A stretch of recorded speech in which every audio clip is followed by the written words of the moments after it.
नमस्कार, मैं हूं डॉक्टर रजत और आप देखना शुरू कर चुके हैं हमारा यूट्यूब चैनल गायनेक विजय और गायनेक वाला। बहुत बार पेशेंट हमारी ओपीडी में आते हैं, हमको पूछते हैं कि सर प्रेगनेंसी नहीं रहे उसके लिए इंजेक्शन होता है, साल में एक बार इंजेक्शन होता है, 6 महीने का एक बार इंजेक्शन होता है। प्रेगनेंसी ना रहे मतलब गर्भ निरोधक कॉन्ट्रासेप्शन के लिए क्या इंजेक्शन होता है, इसके बारे में आज हम बात करेंगे। हमारा टॉपिक है आज का DMPA या फिर अंतरा इंजेक्शन। तो क्या होता है ये DMPA इंजेक्शन? क्या ये DMPA और अंतरा इंजेक्शन सेम होता है? क्या इस पे कुछ फ़र्क होता है? तो DMPA जो इंजेक्शन होता है उसको हम लोग बोलते हैं deputy medroxy progesterone acetate. Government setup में PSC CSC इस पे ये अंतरा के नाम से जाना पड़ जाता है। अंतरा मतलब उसको उस हिसाब से बनाया है कि दो बच्चों के बीच में अंतर हो, इसलिए उसका नाम हमने अंतरा रखा हुआ है। तो ये DMPA करता क्या है, कैसे इससे प्रेगनेंसी रुकती है, इसको कितनी कितनी महीनों पे लेना पड़ता है, कितनी बार लेना पड़ता है, क्या ये 100% सेफ है, इसके क्या साइड इफ़ेक्ट्स हैं, कितने साल तक ले सकते हैं, इस सब के बारे में चर्चा करेंगे। तो ये DMPA काम कैसे करता है? दरअसल एक टाइप का प्रोजेस्टेरॉन है, लॉन्ग एक्टिंग प्रोजेस्टेरॉन है। प्रोजेस्टेरॉन का हमारे बॉडी में बेसिकली जो काम होता है वो ओव्यूलेशन बंद करना होता है और हमारी यूट्रस की जो सर्वाइकल मिकोस और एंडोमेट्रियम होता है उसको एकदम थिन करना होता है। तो ये बॉडी में जब लंबे टाइम तक रहेगा तो बच्चा नहीं होने देगा। इसको हम लोग LARC माने लॉन्ग एक्टिंग रिवर्सिबल कॉन्ट्रासेप्टिव भी बोलते हैं। तो ये DMPA इंजेक्शन हम लोग कब लगाते हैं? आइडियली कोई भी कॉन्ट्रासेप्टिव मेजर, गोली हो, इंजेक्शन हो, टैबलेट हो, वो हम लोग पीरियड के पहले दूसरे तीसरे दिन से देना प्रेफर करते हैं। वो पहले दूसरे तीसरे दिन से इसलिए प्रेफर करते हैं कि चौथे पाँचवें छठे दिन से बीज बनना चालू हो जाता है फीमेल का। और अगर इंजेक्शन या टैबलेट देने के पहले बीज बनना चालू हो गया और वो टाइम पे इंटरकोर्स होता है तो प्रेगनेंसी रहने का चांसेस हो सकता है। इसलिए आइडियल वर्ल्ड में हम लोग साइकिल के पहले दूसरे या तीसरे दिन में ये इंजेक्शन लगाते हैं। ये इंजेक्शन हम लोग कितने कितने इंटरवल पे लगाते हैं? बुक्स ऐसा बोलती हैं कि 90 डेज मतलब 3 महीने के इंटरवल पे अगर हम लोग ये इंजेक्शन लगाएं तो इस इंजेक्शन के इफ़ेक्टिवनेस एफिशिएंसी बहुत बेहतर रहती है।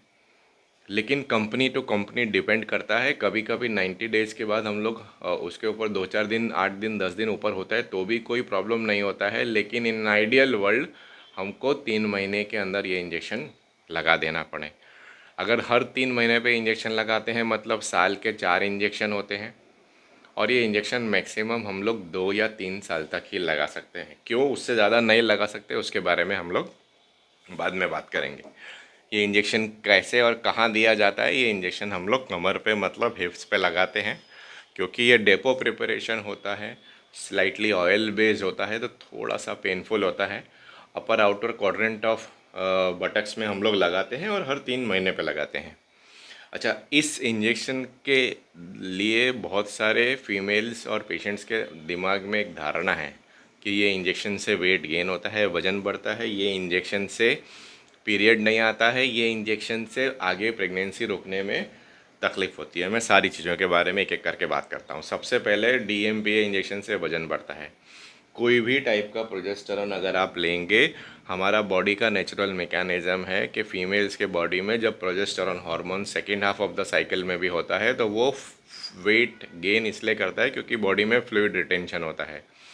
पीरियड आने के पहले फ्लूइड रिटेंशन होता है और वो फ्लूइड रिटेंशन के कारण जो वेट गेन होता है वो खाली 1 से 1.5 किलो होता है। और जब पीरियड आता है तो वो वेट गेन नॉर्मल हो जाता है। तो पहली चीज़ कि इसके कारण वेट गेन नहीं होता है। पर क्योंकि कुछ पेशेंट्स में इससे पीरियड्स में इश्यू आते हैं, कुछ को 2 2 महीने में पीरियड आता है, कुछ को 1.5 1.5 महीने में आता है, कुछ को 3 3 महीने में आता है, कुछ को 6 6 महीने में आता है, कुछ को भले एक एक 1.5 1.5 महीने में आता है पर बहुत कम आता है। जब पीरियड कम आता है या पीरियड नहीं आता है तो वो फ्लूइड रिटेंशन लंबे टाइम तक रहता है और उसके कारण फीमेल्स को थोड़ा सा अपेरेंट वेट गेन लगता है। कुछ केसेस में अगर ये बहुत पेशेंट का वेट कम है या फिर बहुत स्टैंडर्ड कंपनी का इंजेक्शन दिया हो तो कभी कभी 6 महीने 8 महीने तक भी पीरियड नहीं आता है, ऐसा हम लोगों ने देखा है। और ये एक मेजर कारण है कि फीमेल्स में इसका एक्सेप्टेंस नहीं है। इर्रेगुलर पीरियड्स, हर 2-2 3-3 महीने में पीरियड्स आना, इसके कारण फीमेल्स में इसका एक्सेप्टेंस नहीं है। तीसरा कारण लोग ऐसा बोलते हैं कि इस इंजेक्शन लेने के बाद भविष्य में प्रेगनेंसी रहने के चांसेस कम हो जाते हैं। ये बहुत गलत धारणा है, ऐसा नहीं है। ये इंजेक्शन लेने के 6 से 8 महीने बाद फीमेल की फर्टिलिटी वापस उसी लेवल पे आ जाती है जहाँ पहले थी, और उसको अगर बच्चा रखने में कोई प्रॉब्लम नहीं होती। जैसा मैंने आगे बात किया कि DMPA इंजेक्शन लेने के बाद कुछ 3 महीने तक तो इसकी असर रहती है, कुछ पेशेंट्स में 6 महीने तक रहती है, कुछ में 8 महीने तक रहती है, पर मोस्टली 6 से 8 महीने के बाद मोस्टली सारे पेशेंट्स में इसकी असर कम हो जाती है। तो ऐसा नहीं है कि ये बच्चा ये इंजेक्शन लेने के बाद बच्चा रहने के चांसेस कम हो जाते हैं। हाँ, जैसे जैसे उसके दूसरे फैक्टर्स काम करते हैं, फीमेल की एज कितनी है, हस्बैंड के काउंट्स कितने हैं, फीमेल का फेलोपियन ट्यूब का स्टेटस कितना है, AMH लेवल कम हुआ है कि नहीं, बाकी दूसरे फैक्टर्स के कारण अगर बच्चा नहीं रुके तो अलग चीज़ है। बाकी DMPA पर से के कारण ये ऐसा नहीं होता है। कुछ लोग पूछते हैं ये बच्चा नहीं होने का इसका मैकेनिज़्म क्या है। मैंने आगे बात किया कि ये एक ओव्यूलेशन को इनहिबिट करता है, बंद करता है, मतलब बीज बनता नहीं है, बीज छूटता नहीं है। दूसरा, सर्वाइकल म्यूकस को ड्राई कर देता है। सर्वाइकल म्यूकस वो चीज़ है जिस सर्विक्स में से पानी निकलता है और उस पानी में से तैर के स्पर्म्स ऊपर जाते हैं। अगर ये म्यूकस ड्राई हो जाएगा तो स्पर्म्स तैर के ऊपर नहीं जा सकेंगे और वो प्रेगनेंसी नहीं रुकेगी। और तीसरा, एंडोमेट्रियम को परसिस्टेंटली थिन करता है, मतलब इम्प्लांटेशन होने में रोकता है। इसका सबसे ज़्यादा एडवांटेज DMPA का ये है कि हमको 3 महीने में एक ही बार लेना है, कंप्लाइंस इश्यूज़ नहीं आते हैं, रोज़ रोज़ टैबलेट की तरह नहीं लेना है, कॉन्डम की तरह हर बार जब सेक्सुअल इंटरकोर्स हो तब यूज़ नहीं करना है। और इसके यूज़र मीडिएटेड फेलियर के चांसेस कम हैं। इसका इफ़ेक्टिवनेस बहुत बहुत बहुत बेहतर है। अगर हम इसको रेगुलर प्रॉपर टाइम्ड कैलेंडर के हिसाब से लें तो ऑलमोस्ट 100% इफ़ेक्टिव है। इसके साइड इफ़ेक्ट्स मैंने आपको आगे बात किया, जो लोगों के दिमाग में है। कुछ लोगों में वेट गेन होता है, कुछ लोगों में रेगुलर मेंसेस आता है, कुछ लोगों में पोस्ट इंजेक्शन एमेनोरिया रहता है, लंबे टाइम तक पीरियड नहीं आता है। सबसे इम्पॉर्टेंट जो साइड इफ़ेक्ट है जिसके कारण हम लोग ये इंजेक्शन बहुत लंबे टाइम तक नहीं दे सकते, वो है बोन लॉस।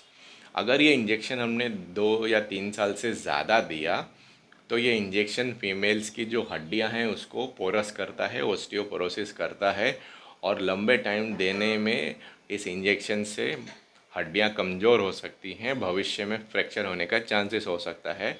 और अगर कोई कारण से किसी को लंबे टाइम तक ये इंजेक्शन लेना है तो हमको ऐड बैक कैल्शियम और विटामिन डी लेना पड़ेगा। इसलिए हम लोग, और इंडिया में डिलीवरी के बाद लोग कैल्शियम और विटामिन डी नहीं लेते तो उसके तो चांसेस ही कम है कि ये इंजेक्शन के साथ लेंगे। क्या ये DMPA सेक्सुअली ट्रांसमिटेड डिजीज़ या पेल्विक इन्फ्लेमेटरी डिजीज़ को प्रोटेक्ट कर सकता है?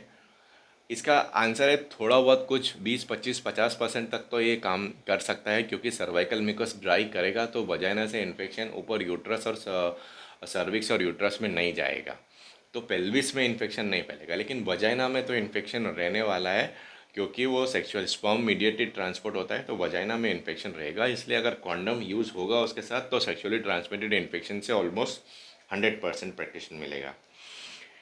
DMPA नॉर्मली कभी भी स्टार्ट कर सकते हैं, ऐसा लोग पूछते हैं।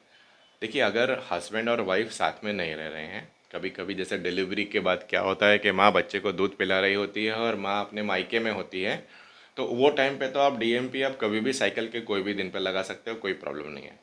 लेकिन हस्बैंड और वाइफ साथ में रह रहे हैं और कभी भी सेक्सुअल इंटरकोर्स कर सकते हैं या हो सकता है, तो वो केसेस में बेटर है कि हम लोग पीरियड के, जैसे मैंने वीडियो में आगे बताया, फर्स्ट सेकेंड या थर्ड डे पे ही DMPA लगाएं।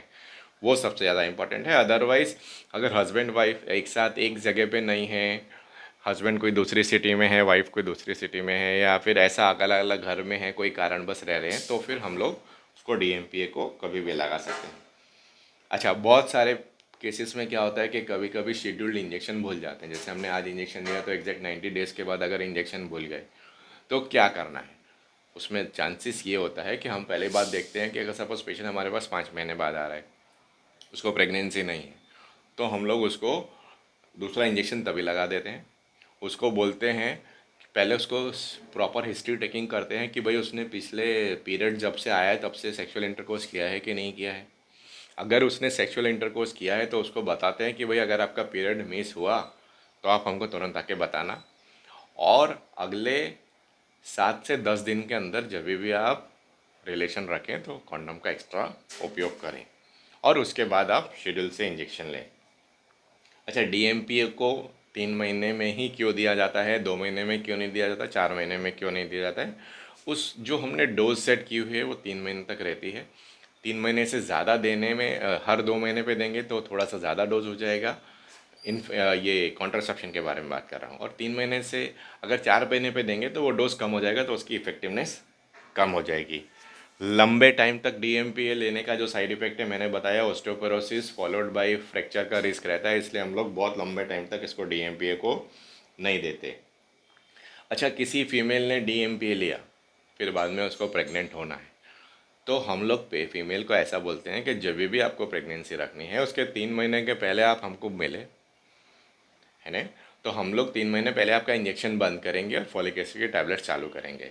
फॉलिक एसिड की tablet normally pre conceptional counselling के आधार पर वैसे भी हमको फॉलिक एसिड, विटामिन B12 और विटामिन डी 3 महीने पहले शुरू करना चाहिए, तो वो टाइम तक उसकी डीएमपी की इफेक्ट भी 3 महीने में over a period of 3 months चली जाएगी, तो वो she can easily start to have pregnancy. DMP कब नहीं देना चाहिए?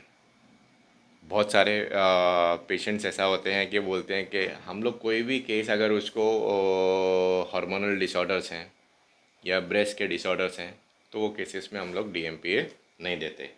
अच्छा, डीएमपीए के एक एक्स्ट्रा कॉन्ट्रासेप्शन के अलावा इसके 2-4 एक्स्ट्रा यूजेस भी हैं।